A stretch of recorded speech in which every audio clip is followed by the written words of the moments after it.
so there are a few things that I wanted to talk about today. So it's kind of all over the place. But number one, I want to say that today is Thursday, and I dropped my son Ari off Tuesday night at 5 o'clock at sleepaway camp. And I have not, he wouldn't even hug me. He like stiff armed me and was like, bye, I'm out. And I've gotten 2 phone calls each night for bedtime, which I anticipated. Um, he's only spent the night at my mom's house once, and he's 8.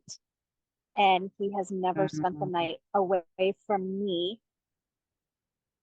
in a sleepaway form like this, ever. And he is in a cabin with kids, and it's like, I couldn't be more proud of him. It was a camp for kiddos with special needs.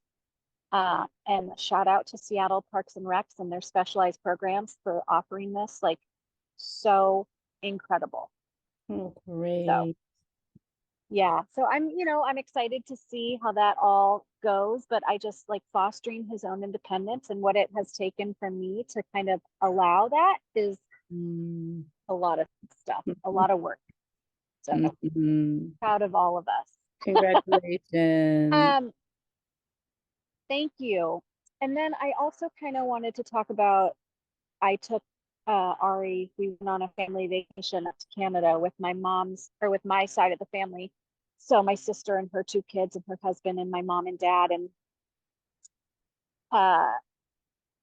something that I hear a lot about Ari, and I have to just kind of allow it to be the way it is that family, especially people who don't spend as much time with him as I believe that they should. Like I think, especially we're a family that lives all together in the same area, like we should be seeing each other more, but that's a whole nother topic.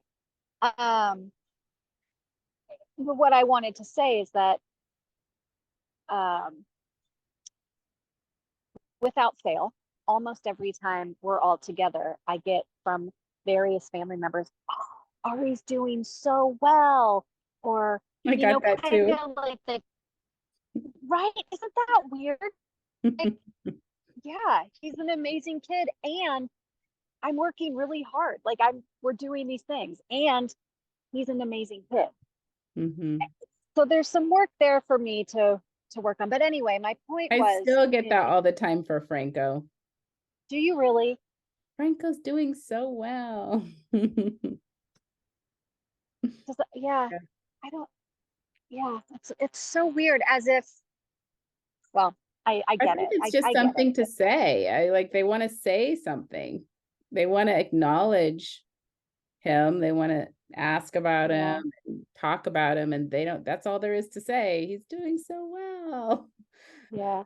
Do you feel like it's a way of, like, this is off topic, but like people who themselves aren't neurodivergent or aren't involved in special needs, is it a way for them to, like, is it minimizing, or is it I don't think so. the only thing they know to say? Maybe that's not how I see it. I see it as, I want to encourage you. I want to say something encouraging, and I want to talk about him because I know that he's the love of your life. So, I think it's just a way that they're trying to connect, and they don't really have anything else to say, because everybody else is at Franco's age in our group is saying things like, oh yeah, they just got this job on Wall Street, and oh yeah, they just graduated whatever cum laude. I don't even know the words. I totally, and so they just want to say something, and so that he can be included in this conversation. No, it is sweet. So I had an opportunity to share. I had enough time with my family that we could even have adult conversations, but I had enough time to share with them what I'm doing with you with the NRF. And my dad hadn't heard anything of it yet, because I just hadn't had time to really talk to him in months. And I was telling them some of the tools that we use in terms of how to shift our thinking from Ari's behavior is bad and needs to be changed to Ari is experiencing something and we need to allow that experience to happen and how to support him through that. And it kind of like came across with like dead face. They were all like, I don't understand what you're talking about. And I said, I know, I see that. And let me explain it to you. I was like, if he's feeling something and it's starting to really show in his impulsivity or his talking all over people, or he's, doing his own movement where he like, he's, I guess it's stimming. I don't even like that word, but like he has to get the energy out. I said, imagine that's you. And imagine you're feeling something so big inside of you that you literally have to get it out of your body. And now imagine someone in an authoritarian position telling you to stop and to hold it in. And my mom and my dad got it. My dad got it immediately. And my mom it was like this big, huge moment of recognition for her to be like, wow, he's not a bad kid. He's not behaving poorly. He is literally just who he is. And I said, so mom, Whoa. yeah, big stuff. And I said, so mom, so the next time you are witnessing that, what I've been saying to Ari, I said to her, I said, so what I've been saying is, wow, buddy, I can see that you're feeling some big things right now. How can, oh, I see that. Yeah, this is a big feeling. But I said to my mom, I said, but allowing him and encouraging him to work through whatever that feeling is going to get you to the other side.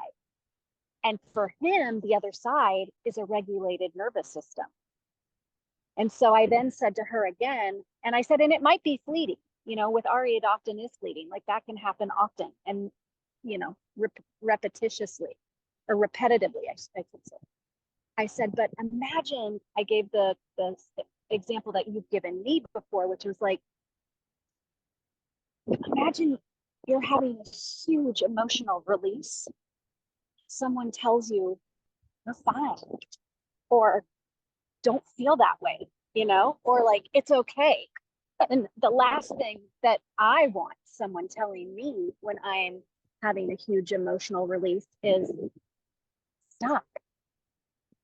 So I think what has been really interesting for me through this journey, and I have to remind myself of it literally every day, is that nervous system dysregulation, and especially for a body that is not typical,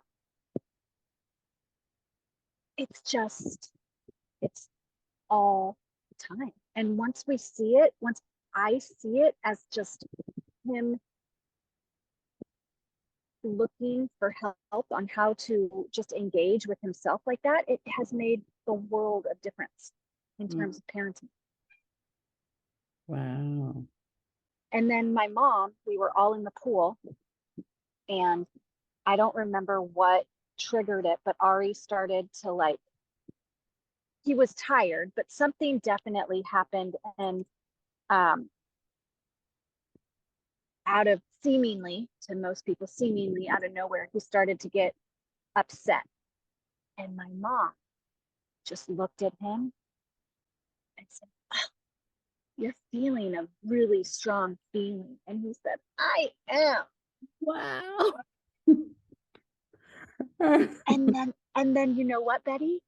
It was no more than 15 seconds and he was done.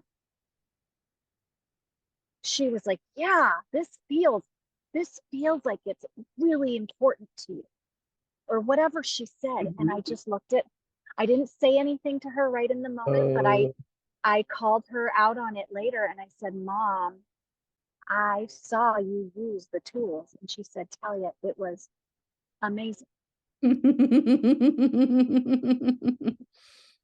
Awesome. So yeah, it was so cool to just see that. And I Yeah. think, as we are working with other parents, and um, it's so important to be able to teach that, just even like that little bit, to um, grandparents and people who also engage with our kids. Mm, um, I don't know. So that was just, it was a really cool moment.